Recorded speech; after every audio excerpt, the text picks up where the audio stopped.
प्रदर्शनकारियों को काबू में करने के लिए आंसू गैस के गोले भी छोड़े गए हैं, थोड़ा बल प्रयोग भी किया गया है, लेकिन प्रदर्शनकारी इतनी बड़ी तादाद में मौजूद हैं कि उन्हें संभाल पाना पिछले कुछ दिनों से थोड़ा असंभव सा हो गया है और सेना ने शांति की अपील भी की है।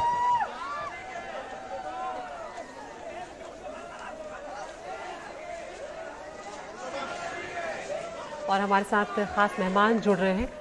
डॉक्टर अरविंद सिंह तेजावत हैं, यूनिवर्सिटी ऑफ कैलानिया श्रीलंका में वो प्रोफेसर भी रहे हैं यहाँ पर। तेजावत साहब, आपका बहुत बहुत शुक्रिया, आपने वक्त निकाला हमसे बातचीत के लिए। ये जो स्थिति हम देख रहे हैं श्रीलंका में, ये अपने आप में बेहद खतरनाक स्थिति है, क्योंकि जनता पूरी तरह से अब सड़कों पर है, गुस्से में है और राजनीतिक फेलियर जो है साफ है। कहाँ बढ़ता हुआ आप देख रहे हैं, क्योंकि राष्ट्रपति इस्तीफा नहीं दे रहे हैं। रानिल विक्रमसिंघे, जिससे लोग नाराज हैं, वो एक बार फिर से कार्यवाहक उनको राष्ट्रपति बनना पड़ा है, क्योंकि और कोई यहाँ पर विकल्प नजर नहीं आ रहा था। इस सिचुएशन को खतरनाक कहना कितना ठीक है, यह तो थोड़ा मुश्किल होगा, क्योंकि श्रीलंका में कहीं पर भी कोई बहुत बड़ी हिंसा देखने को नहीं मिल रही है। इससे यह लगता है कि ये जो जन विद्रोह है, इसे क्रांति कहना तो ठीक नहीं रहेगा, किंतु जो जन विद्रोह है वह बहुत ही व्यवस्थित तरीके से चल रहा है। और निश्चित रूप से जो राजनीतिक व्यवस्था के प्रति लोगों का जो असंतोष है, उसमें दक्षिण एशियाई देशों में सबसे पहले इसकी शुरुआत श्रीलंका में हुई है। लोगों ने वहां के राष्ट्रपति और प्रधानमंत्री आवासों पर कब्जा कर लिया है। तो ये वाकई कुछ ऐसा जरूर संकेत दे रही है जो ये बताती है कि न केवल श्रीलंका में, वरन इसका असर आने वाले दिनों में या आने वाले दशकों में कुछ और देशों पर भी होगा, जहां भी लोग राजनीतिक व्यवस्था से असंतुष्ट हैं। जी तेजावत साहब, यहाँ पर मैं खतरनाक इस स्थिति में कह रही थी कि क्योंकि लोग रोजी रोटी का संकट उनके सामने बहुत लंबा चल चुका है, दवा तक वो खरीद नहीं पा रहे हैं। ये मेरा यहाँ पर ये मंशा थी। यहाँ पर शारिक, आपका सवाल पूछे। ये बिल्कुल दुखद है, इसके लिए दुखद शब्द हम इस्तेमाल कर सकते हैं कि लोग परेशान हो रहे हैं। और ये स्थिति वाकई काफी दुखद है कि हमें देखना चाहिए कि जो नेता जिन्हें हम चुनकर भेजते हैं, जब वे जनता के प्रति बहुत ज्यादा संवेदनशील नहीं होते हैं, तो उसके परिणाम क्या होते हैं वह साफ साफ दिखाई दे रहा है। और क्योंकि एक प्रजातंत्र है, डेमोक्रेसी है, तो उसका जो सॉल्यूशन है वह भी डेमोक्रेटिक तरीके से ही निकाला जा रहा है। कोई बहुत बड़ी हिंसा नहीं हो रही है, यह अपने आप में संतुष्टि की बात है। अरविंद जी, यहाँ पे अगर देखें तो गोटाबाया राजपक्षे राष्ट्रवाद के नाम पर सत्ता में आए, एक टफ फेस भी उन्होंने दिखाया था, लेकिन उसके बाद जो उनके लिए गए फैसले थे, कहा गया बहुत इंपल्सिव और प्रैक्टिकल नहीं थे, जिसका खामियाजा आज पूरा देश भुगत रहा है। जी बिल्कुल सही कहा आपने कि जब बहुत सारे फैसले केवल अति राष्ट्रवाद के आवेग में लिए जाते हैं जी, तो उसका परिणाम यही होता है। जो तमिलों के खिलाफ राजपक्षे परिवार ने जो निर्णय लिए थे और जिसके कारण श्रीलंका में उनकी लोकप्रियता बढ़ी थी, और उस लोकप्रियता का जब उन्होंने उपयोग या दुरुपयोग जो भी किया, और उसके बाद में जो गलत निर्णय लिए गए, और यह स्थिति दरअसल आज की नहीं है, लगभग काफी महीनों पहले, या कहना चाहिए कि जब से कोरोना काल शुरू हुआ था तब से ही वहां के जितने भी राजनीतिज्ञ थे उन्हें यह अंदाज था, वहां के जो पॉलिसी निर्माता था उनको अंदाज था, वहां के जो टॉप ब्यूरोक्रेट्स थे उनको अंदाज था कि यह स्थिति आने वाली है। पर लोग इतना विद्रोही हो जाएंगे इसका अंदाज किसी ने नहीं लगाया था। बिल्कुल आप ठीक कह रहे हैं। तो राजपक्षे परिवार के प्रति जो जनता में जो है, और उस समय भी जब मैं श्रीलंका में था और तब भी मैंने देखा था कि लोग दुबी जबान से, जो राजपक्षे परिवार जो लगातार राजनीतिक अति सक्रियता दिखा रहा था, उससे लोग परेशान थे, और वही गुस्सा अभी बाहर निकलता दिखाई दे रहा है। अरविंद जी, अगर मैं गलत हूं तो आप मुझे सही कर दीजिएगा, लेकिन बताया यह जा रहा है कि एक तो राजपक्षे परिवार, सत्ता पे उनकी पकड़ और मीडिया का उनको समर्थन। अब थोड़ा गुस्सा मीडिया के खिलाफ भी है, क्योंकि जिस तरह से उनकी वाहवाही में लगा था उससे सही तस्वीर सामने नहीं आ पाई थी। हाँ बिल्कुल ठीक कहा आपने।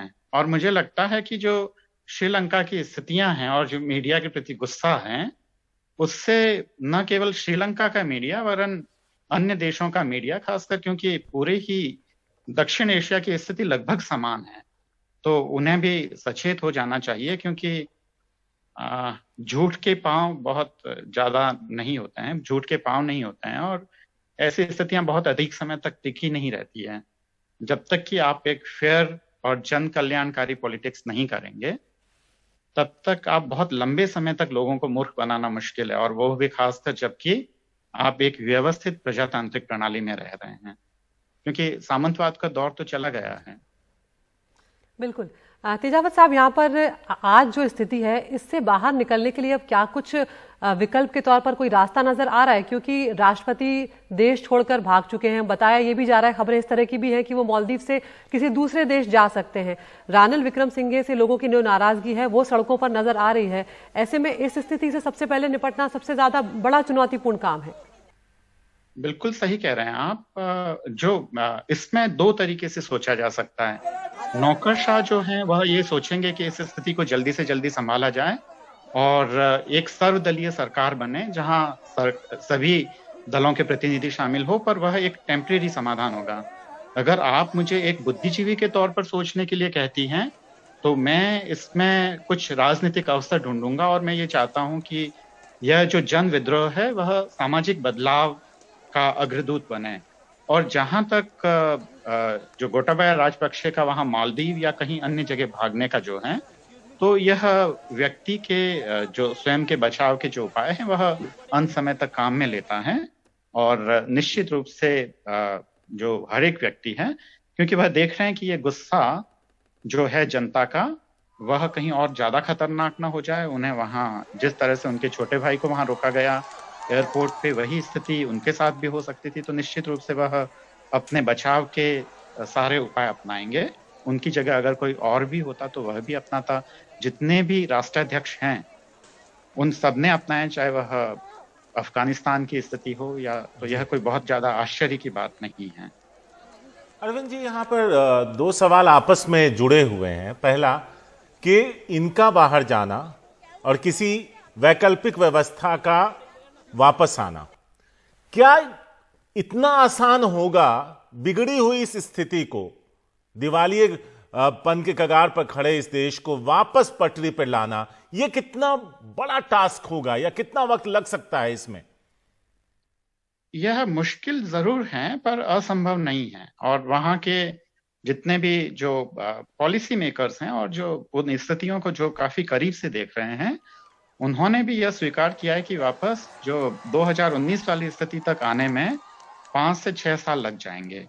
पर जब आपके पास कोई और उपाय नहीं हो तो स्थिति को और बिगड़ने से रोकना चाहिए। कहीं अगर यह जन विद्रोह हिंसा में तब्दील हो जाता है तो उससे जो नुकसान होंगे उसकी भरपाई करना संभव नहीं है। और आज की परिस्थितियों में ऐसा लग रहा है कि बहुत लंबे समय तक हिंसा को अगर बहुत वो व्यवस्थित तरीके से राजनीतिक सूझबूझ से वह अपने निर्णय नहीं लेते हैं, तो हिंसा को बहुत लंबे समय तक रोकना भी बेहद मुश्किल होगा। तो स्थिति वाकई खतरनाक है। अभी तो प्रश्न यह है कि नुकसान को कम से कम कैसे किया जाए। और हाँ, पुरानी स्थिति में लौटने में कुछ वर्ष लगेंगे, पर जब द्वितीय विश्व युद्ध के बाद में जापान, जर्मनी, इटली, जिनकी पूरी ही अर्थव्यवस्था ध्वस्त हो गई थी, वे जब खड़े होकर मजबूत राष्ट्र के रूप में पुनः उभर सकते हैं, तो निश्चित रूप से श्रीलंका भी उभरेगा। और भारत की ओर से हम ऐसी उम्मीद करते हैं कि हमारा जो पड़ोसी राष्ट्र हैं वह हमारे लिए एक तरीके से जो राजनेताओं के प्रति जो विद्रोह हैं और जो आंदोलन चल रहा है, बहुत सारी सीख लेकर आए। और एक अच्छे पड़ोसी होने के नाते हम उनकी शुभेच्छा ही कर सकते हैं कि वे बहुत जल्दी ही अपने पांव पे खड़े हो जाएं। और भारत मदद भी कर रहा है। बिल्कुल डॉक्टर अरविंद, मैं इसी बात पर आ रही थी कि भारत समेत कई देश हैं जो मदद कर रहे हैं, लेकिन जिस तरह की स्थिति वहां पर है, ये मदद नाकाफी साबित होगी धीरे धीरे। तो क्या आपको लगता है यहाँ पर IMF जैसी संस्थाओं को बहुत आगे जाकर मदद करनी होगी, तब श्रीलंका अपने पैरों पर सही तरीके से खड़ा हो पाएगा और ये सतत चलना होगा इस मदद को? IMF ऐसे मदद नहीं करती है, क्योंकि IMF का जो फंड है वह बहुत सारी बातों पे निर्भर करता है। इसलिए जब तक कोई दूसरे राष्ट्र हैं वह उनको गंभीरता से मदद का आश्वासन नहीं देते हैं, तब तक जितनी भी जो वित्तीय संस्थाएं हैं विश्व स्तर पर, वह भी कुछ खास मदद नहीं कर पाएगी। क्योंकि उनका कोई अपना फंड नहीं है, वो भी दूसरे देशों से ही बिल्कुल। प्राप्त किया जाने वाला फंड है। तो जब अरविंद जी पहले ही कर्ज में डूबा हुआ है ये देश, उनसे संपर्क हमारा टूट गया जी। तो जिस तरह से बातें वो बता रहे थे शारिक, स्थिति वाकई में अच्छी नहीं है श्रीलंका में, और लोगों पर जो कुछ बीत रही है वो भले ही हम तस्वीरों में देख के शायद अंदाजा ना लगा पाए, लेकिन अगर हम सोचें कि कई दिनों से एक वक्त का ठीक से उन्हें खाना नहीं मिल रहा है, अगर वो बीमार हो रहे हैं, उनके घर में बच्चे हैं या बूढ़े हैं, दवा तक का इंतजाम नहीं हो पा रहा है, तो वो जिंदगी आसान नहीं है। आपने वो तस्वीरें देखी होंगी कि लोगों को गैस मुहैया नहीं है, लकड़ी पे खाना बना रहे हैं, पेट्रोल और डीजल के लिए किलोमीटर भर लंबी लाइनें लगी हैं, ये जानते हुए भी कि शायद जब उनका नंबर आए तो उन्हें कुछ मिल ना पाए। तो एक तरीके से लिए गए गलत फैसलों और भ्रष्टाचार और परिवार का कब्जा, ये सब मिली जुली वजह हैं जिसने श्रीलंका को आज इस मुकाम पर ला खड़ा किया है जहां वो खुद को असहाय महसूस कर रहा है।